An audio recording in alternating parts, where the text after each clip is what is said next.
Shalom saudara, apa kabar hari ini? Kita bersyukur buat kebaikan Tuhan, anugerah Tuhan buat setiap kita. Hari ini kita bisa berjumpa kembali dalam program Saat Teduh. Sebelum malam hari ini kita merenungkan firman Tuhan, mari sama-sama kita berdoa. Kami bersyukur Tuhan buat kasih setiamu, anugerahmu dalam kehidupan kami. Malam hari ini kami boleh datang lagi bersama-sama untuk kami bisa merenungkan firman-Mu.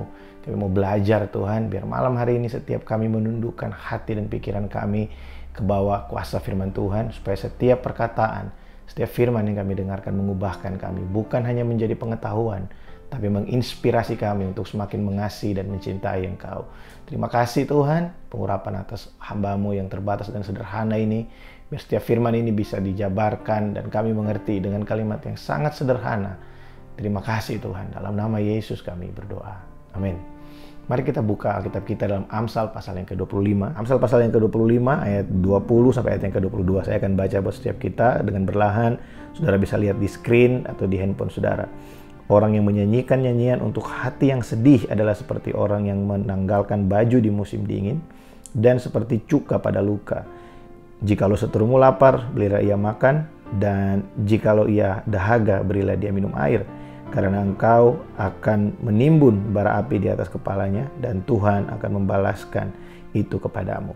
Amsal yang ditulis oleh Raja Salomo. Dia bilang, orang yang menyanyikan nyanyian untuk orang yang sedang patah hati, itu seperti orang yang menanggalkan baju di musim dingin dan seperti cuka untuk luka. Dari satu kali, kurang lebih 13-15 tahun yang lalu, saya pernah ada di satu daerah yang sangat dingin di Lembang. Ya mungkin Lembang hari ini tidak sedingin pada saat itu. Pada saat itu di malam hari itu adalah tempat terdingin yang pertama yang pernah saya pergi. Ya mungkin saudara pernah pergi ke daerah yang ada di bawah dari 0 derajat. Pada saat itu kami malam hari bisa mencapai 4 derajat Celcius. Itu buat saya sangat dingin sekali saudara ya. Itu adalah tempat paling dingin yang pertama yang pernah saya pergi. Dan biasanya saya mampu untuk bertahan. Kalau malam tidur saya buka baju biasanya, tapi di tempat itu saya nggak bisa. Dinginnya luar biasa dan itu sangat-sangat menyiksa. Ya, dalam kamar tidak ada AC, adanya heater untuk membuat udara menjadi hangat di dalam kamar itu. Nah, saudara, apa yang dituliskan oleh Salomo di sini? Dia ingin menggambarkan bahwa kalau ada orang yang sedang mengalami kesulitan, ada orang yang mungkin bukan orang yang baik terhadap kita, bahkan dia seteru kita, orang yang adalah musuh kita, yang membenci kita, orang yang selama ini tidak berbuat baik terhadap kehidupan kita. Firman Tuhan berkata, kalau mereka ada dalam kesulitan, kemudian kita menyanyikan sesuatu buat mereka, mungkin buat kita hal itu adalah sebuah kesenangan. Menyanyi itu adalah sebuah hal yang menggembirakan. Firman Tuhan berkata, nyanyian itu akan menjadi sesuatu yang melukai mereka, bahkan hal itu akan membuat mereka merasakan sesuatu yang sangat tidak enak, yang digambarkan seperti cuka pada luka.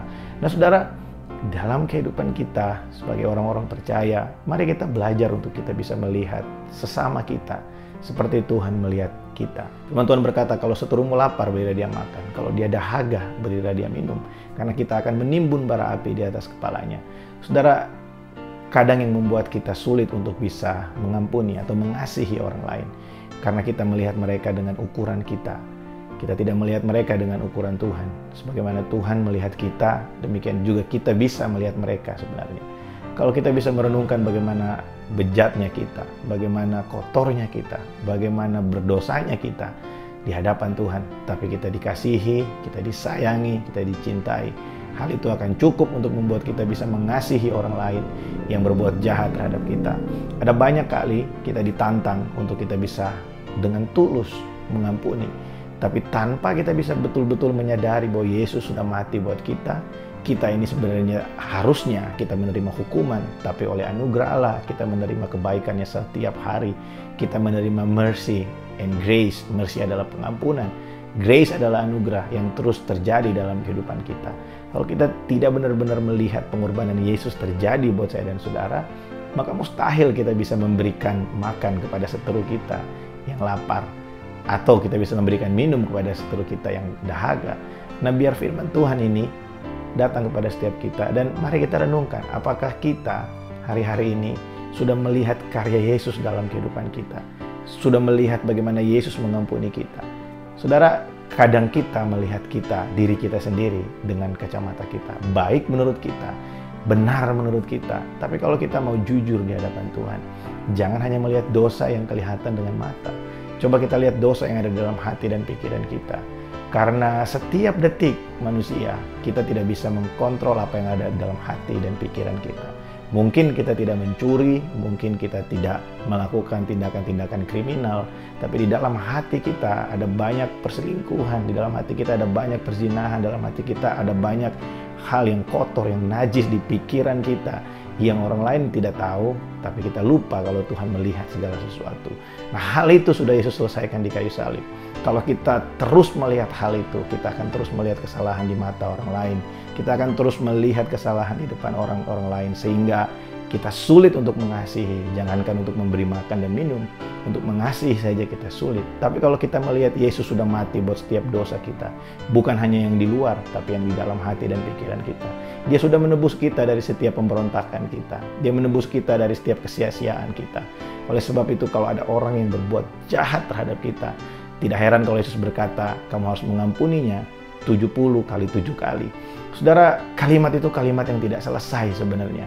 Angka 7 itu di sana, Yesus pakai angka 7 itu adalah angka yang paling besar dalam budaya orang Yahudi. Mereka tidak mengenal angka 9 karena buat mereka angka 8 itu kembali ke awal, saudara ya. Angka 7 adalah angka yang paling besar. Yesus mau kasih tahu bahwa dalam kehidupan kita mengampuni seperti Tuhan mengampuni kita harus menjadi satu hal yang kita budayakan, menjadi cara hidup orang percaya. Ketika kita bisa mengampuni orang lain, kita bisa berbelas kasihan terhadap orang lain yang adalah seteru kita. Firman Tuhan berkata, berilah mereka makan kalau mereka lapar, berilah mereka minum kalau mereka haus. Mungkin makanan dan minuman bukan secara hurufiah yang bisa kita berikan, tapi kita bisa berikan perhatian kita. Di masa-masa pandemik ini, ada banyak orang yang bercerita kepada saya bagaimana mereka diperdamaikan dengan musuh-musuh mereka. Nah, saya juga rindu supaya setiap kita warga kerajaan yang ada di Malaysia dan dimanapun saudara berada, kita juga bisa mengalami hal yang sama. Bagaimana Tuhan melakukan rekonsiliasi buat kita dan para seteru kita yang selama ini berbeda pendapat, yang selama ini kita punya perselisihan. Biar hari ini kita saling berdamai satu dengan yang lainnya.